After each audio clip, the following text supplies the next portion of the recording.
জ্যোতি বসুর সেই দিনকার রিয়াকশান, তিনি বলছেন যে বন বিরোধী বামপন্থীরাই কংগ্রেস নেত্রী মমতা ব্যানার্জিকে মেরেছে বলে বলছেন, এবং বলছেন যে আমার মতে তৎক্ষণাৎ ওদের গ্রেফতার করা উচিত ছিল, আমি পুলিশ কমিশনারের কাছে জানতে চাইছি কেন এটা হয়নি। মানে আমি বলছি এটা কি আপনার, মানে আমি বলছি জেনারেলি তো বলতে পারতেন যে না সিপিএম মারেনি, কিন্তু কার্যত স্বীকার করে নিচ্ছেন। এই দায়িত্বটা ছিল বুদ্ধদেব বাবু, 21শে জুলাইও বুদ্ধদেব বাবু, সিঙ্গুর নন্দীগ্রামও বুদ্ধদেব বাবু।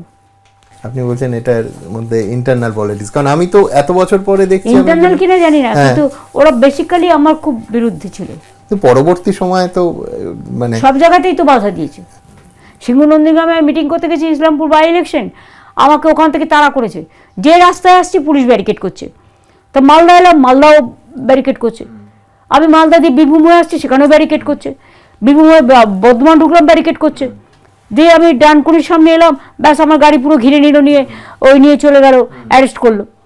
তো এই ধরনের ঘটনা তো কত ঘটেছে, আমাকে তো ঢুকতেই যায়নি এলাকায়। নন্দীগ্রামে আমি বেঁচে গেছিলাম একটাই কারণে, সেই সময় গোপাল গান্ধী একটা হেল্প করেছিল। আচ্ছা, কারণ যখন আমি একটার সময়, তখন আমার সবে অপারেশন হয়েছে, সেই অবস্থায় আমি বেরিয়ে গেছি তার 48 ঘন্টার মধ্যে। তখন ওরা কোলাঘাটের কাছে আমাদের আটকালো, এবং গোপাল গান্ধী তখন একজনকে দিয়ে খবর পাঠিয়েছিল, আমি নামটা বলছি না, আমাদেরই কোনো একটা লিডারকে দিয়ে, যে মমতাকে বলো এক্ষুনি ওখান থেকে সরে আসতে, কারণ এখন রাত 1টা বাজে, ওরা কিন্তু পেট্রোল বোমা মারবে বলে ঠিক করেছে।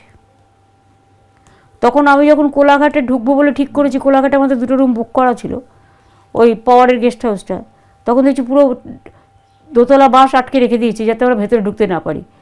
কিন্তু আমরা তো ডেঞ্জারাস ছিলাম, ছাত্র রাজনীতি করা লোক, আমরা টপকে টপকে টপকে তারপরে ঢুকেছিলাম। তারপরের দিন আমার ঢুকতে দেবে না, পুরো ব্যারিকেড করে রেখে দিয়েছে। আমি একটা ছেলেকে বললাম, এই শোন বাইক আছে তো? বললো হ্যাঁ। এবার বাইক নিয়ে বললাম গ্রামের পথ দিয়ে চ, যে পথ দিয়ে কেউ জানবে না, কেউ বুঝতে পারবে না, বলে একদম ছদ্মবেশে চললো। তারপরে তমলুকে যখন হসপিটালে পৌঁছেছি তখন আমায় ধরতে পারলো, ততক্ষণ আমি তমলুক পৌঁছে গেছি। তখন থেকে তো সাংবাদিকদেরও সব আটকে রেখে দিয়েছে চণ্ডীপুরে। তারপর আমি একটু একটু করে যাচ্ছি, আটকাচ্ছে, একটু একটু করে যাচ্ছি, আটকাচ্ছে, কোথাও আমি হাঁটছি, কোথাও সাইকেলে যাচ্ছি, এসব তো নানা রকম চলেছে। বিপুল জনসমাবেশ এবং সোমেনদা এবং আপনি, এটা হচ্ছে 92 সালে। সোমেনদার সঙ্গে আপনার সম্পর্ক একটা সময় দূরত্ব ছিল, দল ছাড়ার অন্যতম কারণ, পরবর্তীকালে আবার সোমেনদা তৃণমূলেই যোগ দিলেন।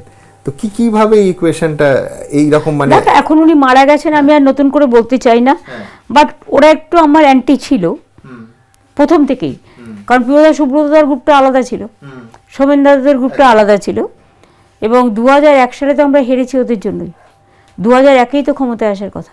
আপনি বলছেন কংগ্রেস সাবোতাজ করেছিল একটা অংশ, এনসিপিকে দিয়ে সোমেনদা সব জায়গায় ঘড়ি চিহ্ন দাঁড় করেছিল না?